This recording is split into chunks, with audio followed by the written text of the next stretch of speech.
Dios les bendiga a todos, hermanos. Bendiciones. La gracia de Cristo con cada uno de ustedes. Amén. Dios es bueno y para siempre su misericordia y su verdad.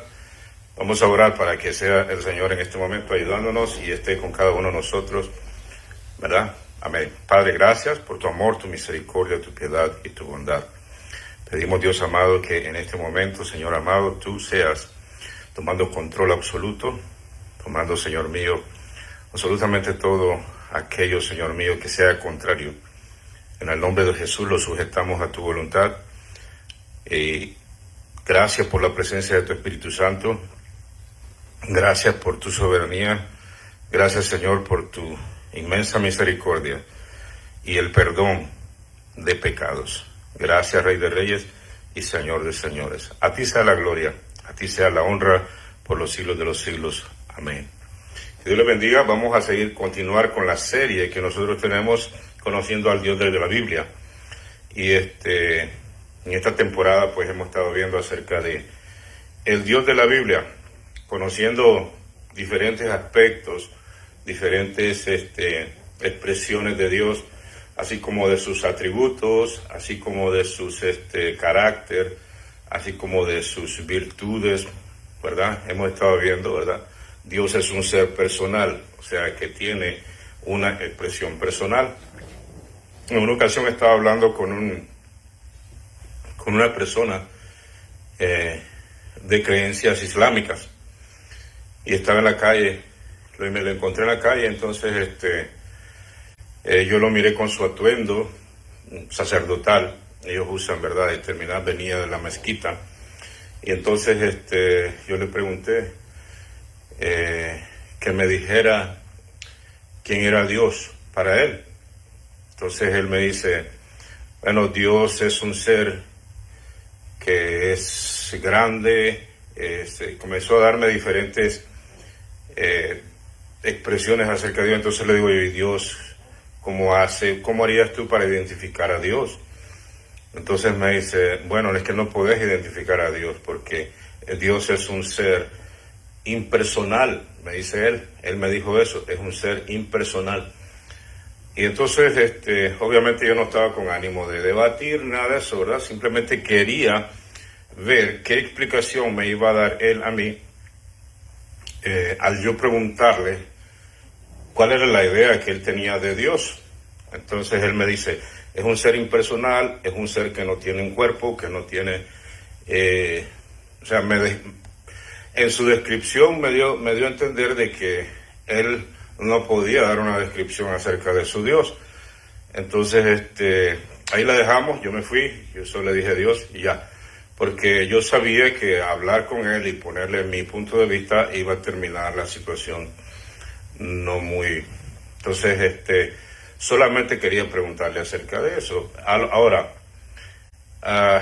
obviamente, pues una persona que no conoce al Dios de la Biblia no va a dar una descripción del Dios de la Biblia.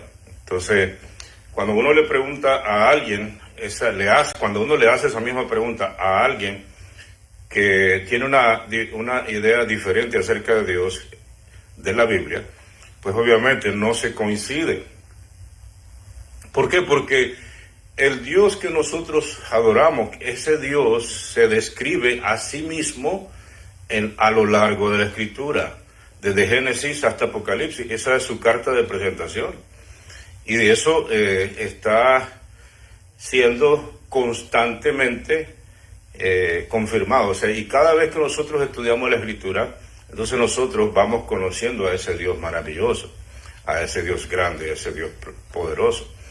Pero la Escritura nos enseña que Dios es un ser personal, o sea, que Dios es espíritu, y en espíritu está en todo el universo y en todo lugar. En el espíritu Él es soberano, Él conoce todas las cosas, en el espíritu Él es omnipotente, omnisciente, y de esa manera, ¿verdad? Pero Dios se manifiesta a través de su Hijo. Dios le llama a esa manera física de manifestarse en el universo y en todos lados. Esa forma visible de manifestarse es el Hijo, o sea, el Cristo. Por eso cuando estaba en la tierra se llamaba Jesucristo, porque Cristo se hizo carne, el verbo, la palabra, el verbo se hizo carne y habitó entre nosotros. Pues si hubiera sido Dios espíritu, no puede morir. Entonces el verbo, la carne, él tomó una forma de carne y se hizo hombre. Y ya siendo hombre, pudo morir por el pecado de la humanidad. Y una vez resucitado, toma su forma glorificada, que es la forma en que siempre ha estado con el Padre, ese cuerpo glorificado, ese cuerpo que no muere. Por eso Jesús resucitó, ¿verdad? Entonces la palabra resucitar y volver a la vida son dos cosas diferentes. Por ejemplo, la hija de Jairo revivió, o sea, volvió a la vida, pero ella seguramente, ya sea que haya muerto de vejez o de alguna otra manera, pues volvió a morir y está esperando la primera resurrección. Si murió, salva. Asimismo, Lázaro, por ejemplo, cuando Jesucristo le dijo, Lázaro, ven fuera. Entonces, él salió de la tumba y el Señor le volvió la vida, pero tenía ese mismo cuerpo ya en proceso de putrefacción. Ese mismo cuerpo se renovó. Por imagínate, lo primero que se comienza a destruir son los órganos internos. Entonces ese mismo cuerpo se comenzó a renovar, a hacerse nuevo, pero Lázaro volvió a morir en determinado momento de la vida, de su curso de vida. La Biblia no lo registra de qué murió o cuándo murió realmente, pero sí registra esa experiencia que tuvo con Jesús, que verdaderamente ya estaba muerto y ya tenía 4 días de estar muerto, y el Señor lo volvió a la vida, pero él murió nuevamente. El caso de Jesús, él resucitó. Entonces la diferencia es de que el que resucita ya no vuelve a morir nunca más, porque resucita con un cuerpo glorificado. Entonces así fue el caso de Jesús. Aunque el que fue crucificado fue Jesús carne, que es donde habitó este Dios maravilloso. Por eso él se llamaba Emmanuel. Amén. Entonces, Emmanuel, ¿qué quiere decir Dios con nosotros? En otro momento vamos a estar hablando un poco más acerca de Dios, cuando el verbo que se hizo carne, y vamos a estar hablando acerca de la Trinidad un poquito más detallado con respecto a esto. Hoy vamos a ver un aspecto de Dios que se llama el Dios que perdona pecados, ¿verdad? ¿Por qué es importante hablar de que Dios perdona pecados? Porque esa es una de las maneras más precisas en las cuales nosotros nos debíamos de alegrar y gozar, ¿verdad? No solamente en el Dios de la bendición, no solamente en el Dios que da la vida y quita la vida, no solamente en el Dios que es soberano, el Dios que es poderoso, el Dios que es grande, el Dios inmenso, el Dios creador, ¿verdad? Todo eso, aspectos de Dios, no nos conectaran con Él, a nosotros, si Dios no fuera un Dios que perdona. Entonces, la manera como nosotros nos conectamos directamente con Dios es ese Dios que perdona, es ese Dios que está lleno de misericordia. Entonces vamos a ver esos dos aspectos de Dios, el Dios que perdona y basado en la misericordia. Entonces, pues obviamente nosotros somos una naturaleza caída, entonces de nada nos serviría toda esa grandeza de Dios y todos los aspectos de Dios y absolutamente esa inmensidad de Dios si no hubiéramos sido incluidos por ese Dios. Entonces, la manera como nosotros hemos sido incluidos por ese Dios es mediante el perdón, mediante la reconciliación. Un Dios que ha hecho absolutamente todo lo que está en su poder. Ahora, todos esos diferentes aspectos de Dios que hemos visto, todos esos diferentes aspectos de Dios que vamos a ver más adelante, pues también nosotros ya nos beneficiamos directamente, pero hay una conexión directa y precisa que nos hace a nosotros venir a ese Dios grande y maravilloso, y es el perdón, ¿verdad? Entonces, sin el perdón, nosotros pues verdaderamente estuviéramos totalmente fuera de los propósitos, totalmente fuera de conocer a ese Dios, totalmente fuera de tener una oportunidad más, totalmente fuera. Entonces, si hay algo que nosotros como seres humanos debemos de agradecer, pero agradecer tanto, es este aspecto de Dios, la misericordia, y ese aspecto que manifiesta Él, y es el perdón. Amén. Entonces, nosotros como raza, nosotros fallamos desde el inicio, arrancando, nosotros fallamos. Y nosotros podemos decir, sí, pero era Adán y Eva, pero allí estábamos nosotros, de algún modo, representados. Esos son nuestros primeros padres en cuanto a la carne, Adán y Eva. De ahí venimos todos los seres humanos que existimos sobre la faz de la tierra, ¿verdad? Entonces, de ahí venimos todos, de una misma sangre, o sea, todos venimos de ese mismo origen, ¿verdad? Entonces, allá de Medio Oriente, donde Dios hizo Adán y Eva, cerca de lo que es Turquía ahorita. Entonces, de ahí venimos toda la civilización, de ahí venimos toda la raza, de ahí venimos absolutamente todos. Entonces, el problema es que nosotros pecamos y nos fuimos, cada quien por su libre camino. En otras palabras, nos alejamos de Dios. Y básicamente le dimos la espalda a Dios. Así como, por ejemplo, cuando un hijo decide irse de casa y decide rebelarse de los padres y decide andar en sus propios caminos y no acepta consejo de nadie, independientemente que alguien venga y le diga, mira, ese camino que llevas es un camino equivocado.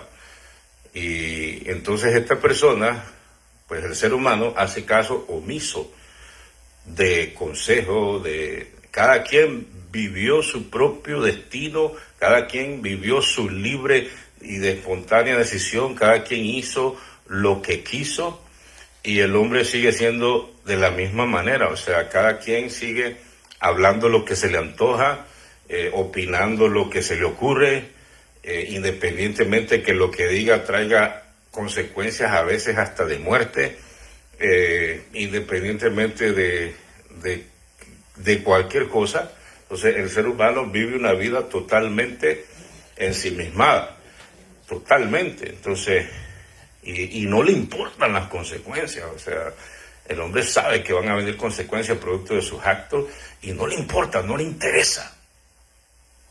Él quiere vivir una vida totalmente que nadie le diga absolutamente nada, ni su creador, mucho menos.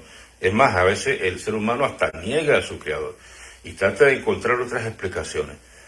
Pero eso es un afán de rebeldía. Entonces, hay una rebeldía en el ser humano, ¿verdad? Producto de que quiere estar alejado de Dios. Entonces, sin embargo, ese Dios misericordioso y compasivo, a pesar de que ese hombre está en enemistad contra él, a pesar de que ese hombre no quiere absolutamente nada con su creador, sin embargo, ese Dios está dispuesto a perdonarlo. Está dispuesto a perdonarlo. Y no solamente está dispuesto a perdonarlo, sino que está dispuesto a justificarlo. Y para justificarlo, tenía que sufrir las consecuencias de esa vida que el hombre vive. O sea, que la ley natural, espiritual y todas las leyes, cuando el ser humano rompe, por ejemplo, a través de esa vida propia, rebelde, se va en direcciones equivocadas, entonces eso va cobrando consecuencias y va cobrando derramamiento de sangre, producto de, por ejemplo, alguien dirá, pero hablemos un poquito más de eso. Ok, hablemos un poquito más de eso. Digamos, ¿cuántas personas, por ejemplo, que están en posiciones de influencia en el mundo, por ejemplo, un juez, un policía, y así en diferentes escalas, pero están en posiciones de influencia sobre los demás y en posiciones de autoridad sobre los demás? Por ejemplo, toman una decisión y esa decisión trae consecuencias a veces trágicas de muerte, ¿verdad? Imagínate que un juez juzgue basado en un soborno, por ejemplo, y eche preso a una persona inocente, por ejemplo. Eso es trágico, es terrible. Estamos hablando de que le van a destruir la vida a un ser humano y a toda su familia, producto del soborno. Entonces, ese es un camino que él decide. Asimismo, un joven que decide irse, por ejemplo, detrás de las drogas y entonces se vuelve un adicto. Entonces, básicamente lo que hizo fue entregar su vida entera, todo lo que pudo haber hecho, todo el beneficio que pudo haberle traído a la humanidad, todo el beneficio que pudo haber traído a su familia, todo el beneficio que pudo haber aportado a los demás, lo echó a tierra.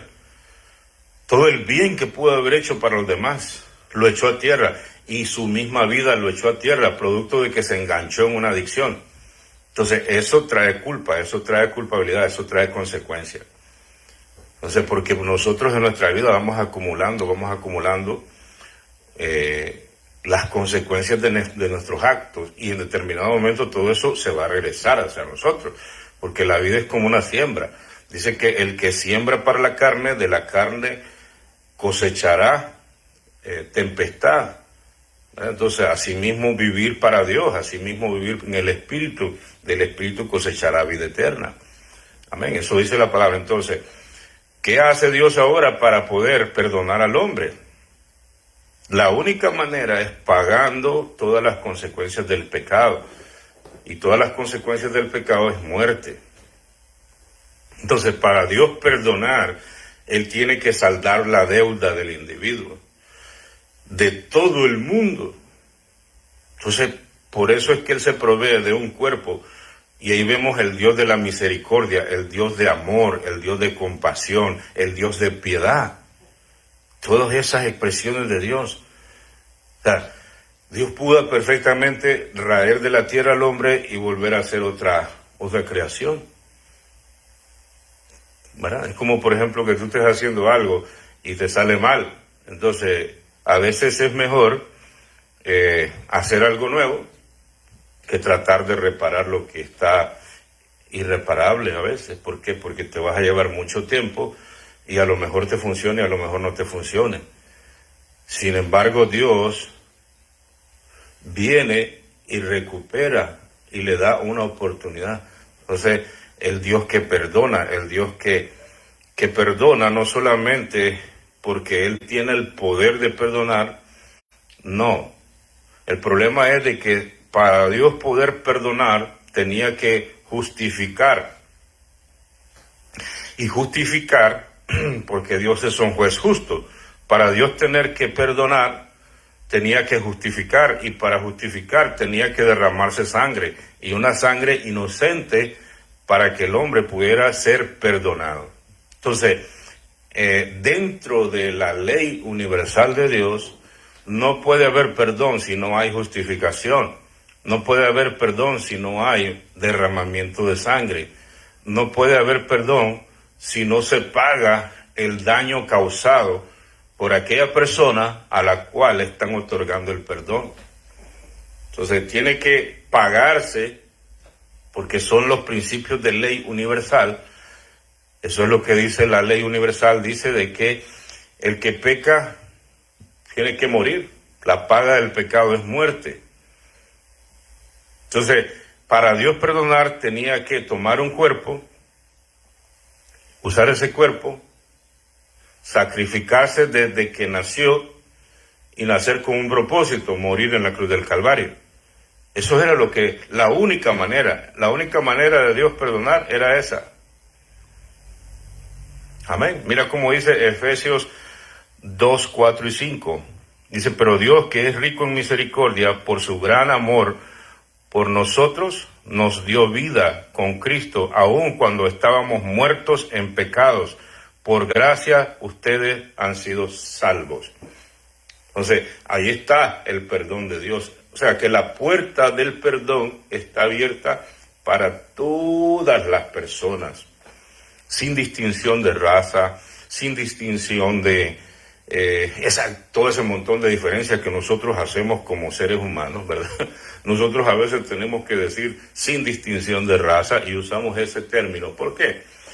Porque no es que Dios nos mire diferentes a nosotros, no, es para que nosotros entendamos. Porque desgraciadamente nosotros en el afán de ser superiores, en el afán de ese orgullo y de esa rebeldía, nosotros clasificamos todo y le ponemos diferencias a las cosas y a los seres. Entonces decimos, ¿verdad? Diferencias de raza, diferencias de clase. O sea, ¿quiénes son los que hacen todo eso? El ser humano.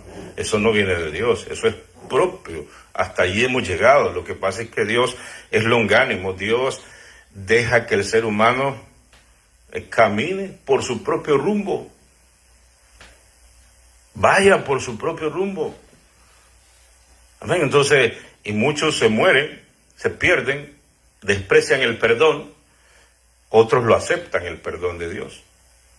Porque hasta en eso Dios, en su inmenso soberanía, Dios no va a forzar a nadie para que entre y acepte el perdón. Porque el hombre es rebelde por naturaleza. Y aunque Dios quiera meter a alguien o a un grupo y los meta y los ponga ahí, el hombre no va a querer eso. Entonces, para que este perdón trabaje y funcione, el hombre debe de aceptar el perdón de Dios. Ya todo está hecho. O sea, mira, el hombre es imposible que se salve por sus propios medios. Eso es imposible. ¿Por qué? Porque la única manera y su único destino por sí mismo es morir. Pero Dios puso esa puerta, puso esa oportunidad. Entonces lo que debe hacer el hombre es voltearse y agarrarla. Eso es todo lo que debe hacer, creer en ese llamado, creer en ese mensaje, en ese Dios perdonador. Ya. Entonces, no sé si ustedes han visto, bueno, antes de eso vamos a ir al pasaje base que nosotros queremos usar.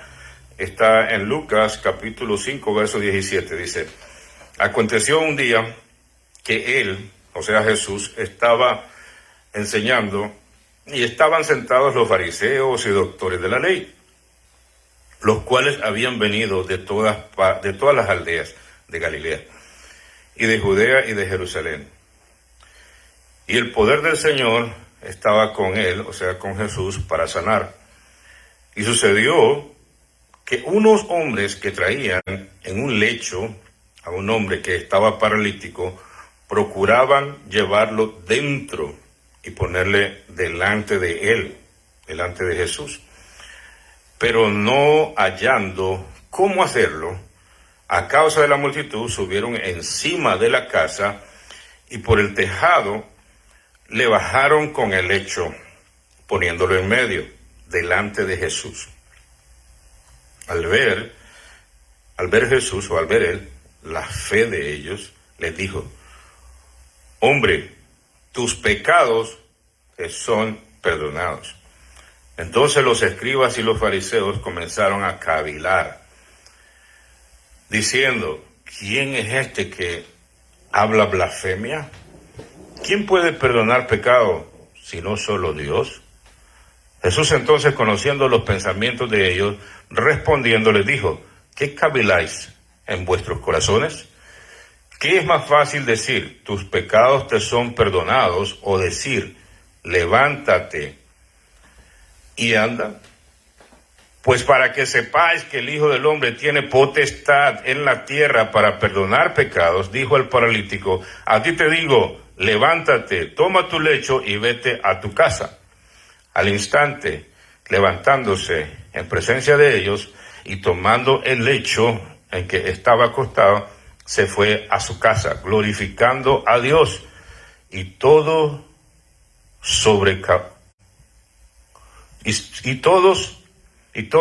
sobrecogidos de asombro glorificaban a Dios, y llenos de temor decían: hoy hemos visto maravillas. Entonces, en primera instancia, aquí el Señor lo que está haciendo es perdonando los pecados de un hombre. miró que tenía fe. ¿Cómo miró que tenía fe? Pues porque hicieron un hoyo en el tejado y pues las estructuras eran diferentes a las de hoy, ¿verdad? Entonces, qué sé yo, quitaron algunas cosas que habían puesto ahí para cubrirse del agua y lo pusieron en el centro donde estaba Jesús, al paralítico. Entonces, ¿me podrías dar un poquito más de volumen? Un poquito, no mucho, para que no entre, un poquitito nada más. Gracias, Señor. Gracias. Entonces, lo que pasa aquí es de que Jesús le dice, tus pecados te son perdonados. Y entonces los fariseos que estaban ahí comenzaron a cavilar, o sea, a pensar entre ellos, porque ellos conocían la ley, conocían el Pentateuco, conocían el Torah, y entonces decían de que el único que puede perdonar pecados es Dios, y en eso tenían razón. Pero Jesús es Dios, Jesucristo es Dios, entonces Él sí podía perdonar pecados. Jesucristo es el único el único hombre sobre la tierra que es facultado para perdonar pecados, el único, nadie más. Ahora, ¿por qué es el único que puede perdonar pecados? ¿Por qué? Porque fue el único, como hablamos anteriormente, que pagó el precio. Nadie más ha muerto por nosotros, ni tampoco puede. El hombre no puede hacer nada por sí mismo en cuanto a la salvación. Lo único que el hombre puede hacer y debe hacer es creer en el Señor Jesucristo y será salvo.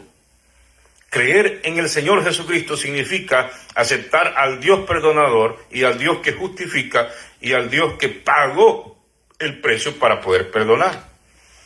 Entonces, para Jesús, en un afán no de darse a conocer como el Dios poderoso, no para eso, no, porque Dios no puede ser tentado, sino en un afán de hacerle ver a las personas y a los que tienen fe de que Él es el único que puede perdonar pecados. ¿Por qué? Porque el hombre es tendencioso a lo físico, y entonces viene otro y le dice, yo te perdono tus pecados. Nadie, absolutamente nadie sobre la faz de la tierra puede perdonar tus pecados. Nunca nadie. Porque el único que puede perdonar pecados es el que murió por nuestros pecados. Amén. Y la deuda que teníamos nosotros era muerte. Entonces, ¿quién va a poder morir por tus pecados? Nadie. O sea, absolutamente nadie puede morir por tus pecados. ¿Por qué? Porque todos los hombres hemos pecado. Entonces, como te dije, todos, como te lo describí anteriormente, todos los seres humanos, cada quien se fue por su propio camino. Aunque nosotros digamos, esa persona es buena, esa persona, pero peca. O sea, aquí nadie le puede tirar piedra a otro, porque todos hemos pecado. Jesucristo se lo dijo a aquellos cuando le tiraron a aquella mujer enfrente, aquella adúltera, se la tiraron a Jesús enfrente y le dijeron, mira, esta mujer la encontramos en el acto mismo de adulterio, y Moisés nos enseñó que tales mujeres debemos de apedrearlas. ¿Qué hacemos? Entonces Jesús le dice, aquel que esté libre de pecado, tire la primera piedra. Entonces, aquel que en su conciencia vea que no ha pecado, entonces usted es acreditado a ser un juez. Tire la primera piedra. Entonces dice que ni uno se atrevió a tirarle una sola piedra. Dice que todos, desde el mayor al menor, se fueron. Todos se fueron. Por lo menos esta gente tenía cierta sinceridad.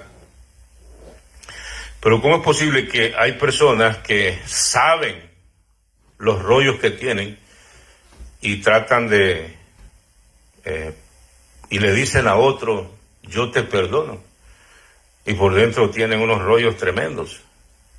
Y si pasáramos la película de su corazón, pues sería terrible. O sea, nadie, absolutamente nadie, ni un pastor, ni ni una persona que está en una posición de liderazgo religioso puede decirle a alguien, yo te perdono, jamás. En el nombre de Dios, o sea, yo te perdono. Eso es antibíblico al 1000%. Eso solo lo puede hacer Dios. Y entonces nosotros, ¿cómo nosotros recibimos el perdón? Pues nosotros recibimos ese perdón de Dios por medio de la fe. Así como este hombre viene por una motivación diferente. Este hombre no está pensando en el perdón de sus pecados, pero sí está pensando en ser sano de su parálisis. Y está pensando en ser restaurado. Pero tiene fe en Jesús. Tiene fe y cree en Jesús. Entonces, cuando ellos rompen el techo, ellos descienden, se ponen en el centro, pero el hombre no entiende su verdadera necesidad. Él ve su necesidad física e inmediata. Él ve lo que él tiene en ese momento, que es su parálisis. Y eso lo motiva, ¿verdad? Qué sé yo, a lo mejor eran 4 hijos que venían con él, a lo mejor era el padre, o a lo mejor era un hermano, o a lo mejor eran amigos, no se sabe, pero tal vez había algún vínculo familiar entre ellos. ¿Por qué? Porque vienen ayudando a esta persona y lo ayudan y lo traen y lo ponen enfrente a Jesús. Imagínese ese hombre viendo a Jesús con aquella necesidad, aquellos ojos tristes viendo a Jesús. Entonces Jesús le dice, tus pecados te son perdonados. Quiere decir que en el corazón de este hombre no solamente está, este hombre no entiende su verdadera necesidad. Para él su parálisis es su verdadera necesidad, pero para Dios, para Jesús, la verdadera necesidad del hombre es el perdón del pecado. Y el problema es que a veces nosotros sabemos que tenemos un problema, pero a veces ni siquiera conocemos el problema que tenemos. Por eso es que no podemos encontrar una respuesta, porque ni siquiera sabemos reconocer el problema que tenemos. Y el problema real del hombre es que necesita ser perdonado. Pero para ser perdonado, el hombre tiene que venir a Cristo. Y aquí lo trajeron y está frente a Jesús. Este es un caso ni más ni menos como el de la adúltera, que se encuentra con Jesús cara a cara. Ella no estaba pensando en conocer a Jesús, la salvación ese día. Pero así nos pasa a todos los seres humanos. En determinado momento te vas a encontrar cara a cara con Jesús, en una iglesia, a través de cualquier medio, y vas a saber identificar que verdaderamente estás enfrente de Jesús. No necesariamente tienes que estarlo viendo, pero tú te vas a dar cuenta, porque ya eso está en nosotros, vas a entender ese choque. Y entonces lo que hay que hacer es aprovechar ese momento. Amén. O sea, a veces uno puede estar buscando por cualquier otra cosa, a veces te puedes encontrar por accidente, entre comillas, con el verdadero mensaje, ¿verdad? Con el verdadero mensaje, y entonces así vas a ser. Entonces estaba escuchando la vez pasada un testimonio de un hermano, un evangelista. Estaba hablando de este testimonio, que un muchacho era ladrón, y entonces se iba corriendo de la policía, y entonces encontró un callejón, y en ese callejón él corrió, pero cuando se dio cuenta el callejón tenía un final, y no había más espacio, entonces era sin salida, un callejón sin salida. Vuelve a ver hacia un lado y mira una puerta, y trata de abrirla y se da cuenta que la puerta está desenllavada. Entonces él entra a través de esa puerta, y cuando se da cuenta entra enfrente del altar de una iglesia evangélica, es donde está la presencia de Dios, y están alabando a Dios, y está la administración del Espíritu, y está adorando a Dios esa gente ahí en la iglesia, y él viene corriendo de la policía. Entonces de momento se finge cristiano, comienza a levantar las manos y de repente siente que Dios comienza a tratar con él, y Dios comienza a a ministrar su corazón. Y Dios comienza a tratar con él. Él se humilló ahí delante de la presencia de Dios y le pidió perdón. Entonces, en la vida de todos los seres humanos, esto va a pasar en diferentes circunstancias de tu vida, ¿verdad? Algunas veces tú estás buscando una cosa y te encuentras con el perdón de Dios frente a ti. Y tú te das cuenta que allí estás, no lo puedes ver, no puedes ver a Dios, pero estás frente a Dios, que te dice, ven, yo soy el único que puedo perdonarte, el único. Entonces ahí nosotros tenemos el poder y tenemos la oportunidad de agarrar el perdón de Dios, su misericordia. Este hombre llega con una parálisis y sale perdonado. Así le pasa a todos los seres humanos. A veces llegamos a la iglesia por un problema familiar y verdaderamente lo que Dios quiere es perdonarnos. Y algunas veces en la vida Dios tendrá que permitir muchas cosas en tu vida, permitir un montón de cosas. Y entonces a veces Dios tendrá que permitir que termines en un hospital y que tengas una espera larga en un hospital, a veces hasta con una enfermedad terminal. Y alguien podrá decir, pero ¿cómo Dios puede permitir eso? Sí, Dios puede permitir eso, porque te quiere librar del infierno. Y para Dios es mejor a veces permitir una enfermedad, a veces hasta terminal, y no que caigas en el infierno sano. ¿Por qué? Porque ese es el fin de las consecuencias. Ese es el camino que decidió el hombre, el camino rebelde fuera de Dios. Ese es el final. Entonces, para recibir el perdón de Dios hay que venir arrepentido. Hay que venir con una actitud de reconocer nuestra rebeldía delante de Dios. Entonces, ese es el Dios que perdona. La fe se ve. La fe se manifiesta a través de obras. Y esa es la fe salvadora que te trae a Cristo, al único que puede perdonar pecados. ¿Por qué? Porque Dios es amplio en misericordia. Dios no quiere que el hombre se pierda. Ese no es el anhelo de Dios. Ese no es el deseo de Dios, que el hombre se pierda.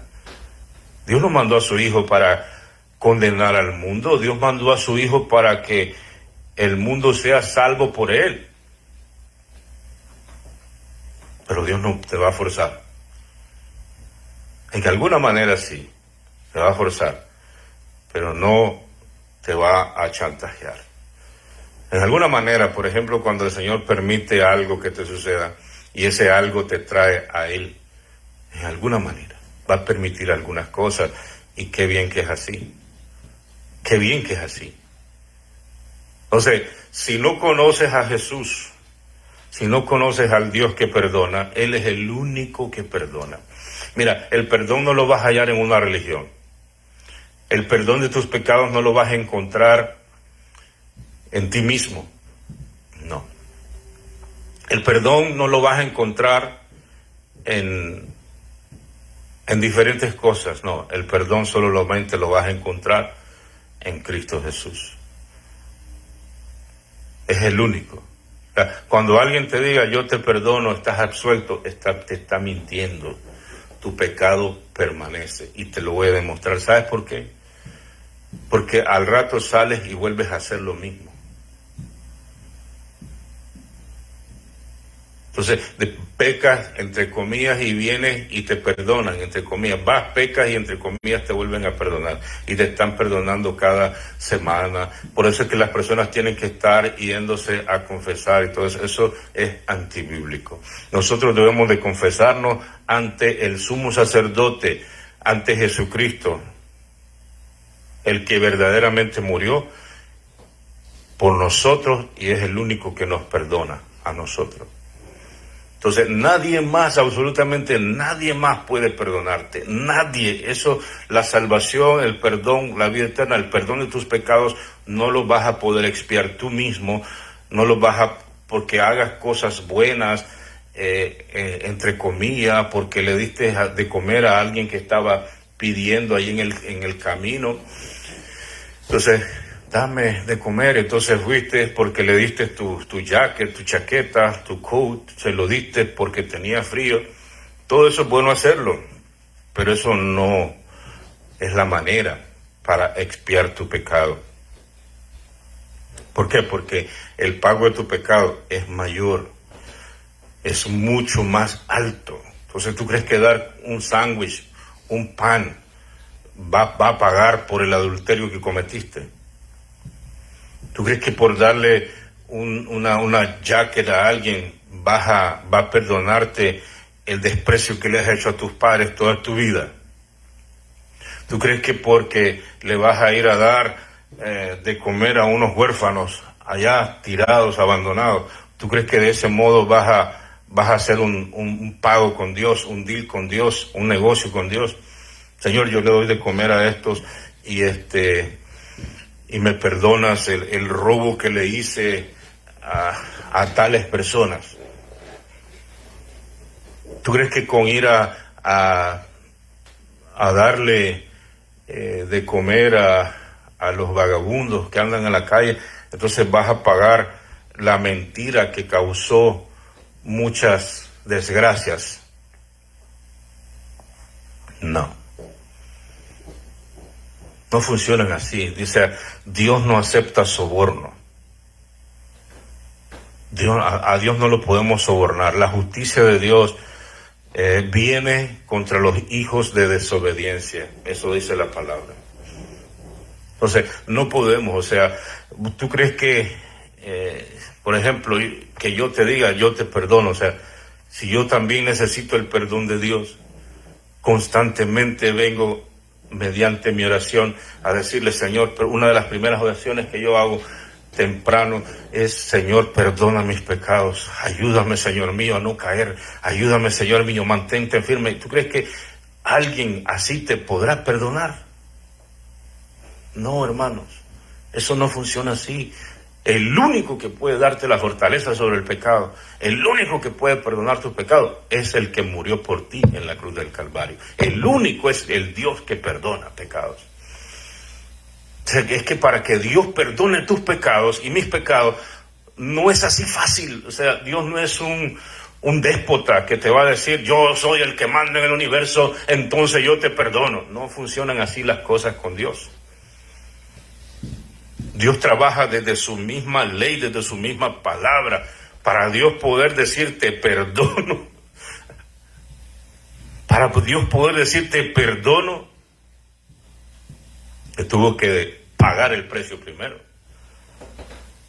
Tuvo que pagar el precio primero, o sea, de tu deuda, de mi deuda. Él tuvo que cumplir su misma palabra. Su palabra dice que sin derramamiento de sangre no hay remisión de pecados. O sea, no es que a Dios se le ocurre un día, ok, sale libre, estás absuelto porque yo mando aquí. No es así. No es así como funcionan las cosas con Dios. Dios es un Dios santo, perfecto. O sea, Dios no va a actuar arbitrariamente, o sea, que va a pasar por encima de su palabra. El día que Él pasa por encima de su palabra, nosotros ya pues estamos listos, porque lo más importante es su palabra, y si Él guarda su misma palabra. Por eso es que esto es sumamente confiable. ¿Ya? Hasta el mismo diablo sabe que la palabra de Dios es lo más alto. ¿Cómo tentó a Jesús? Usando la misma palabra. Porque no hay otra palabra que tenga validez en todo el universo, solamente la palabra de Dios. Entonces la palabra de Dios, Él mismo se rige por su misma palabra.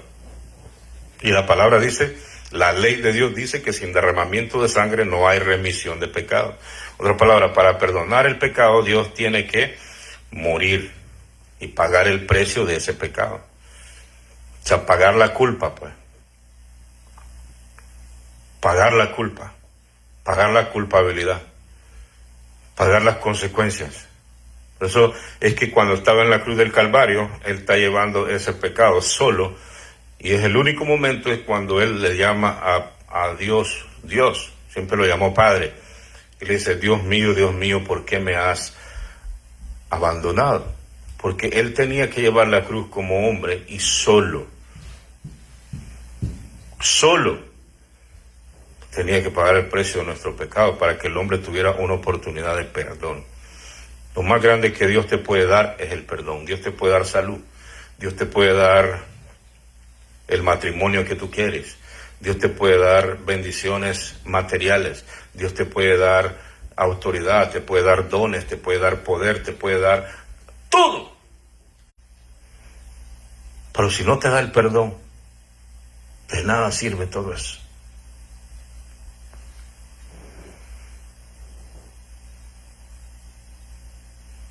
Lo más grande que Dios nos ha dado es su perdón. Pero para darnos su perdón, Él tuvo que hacerse carne y morir y pagar el precio. Por eso es que cuando alguien te diga yo te perdono, yo te absuelvo, esa es una blasfemia a la sangre de Cristo Jesús. No caigas tan bajo.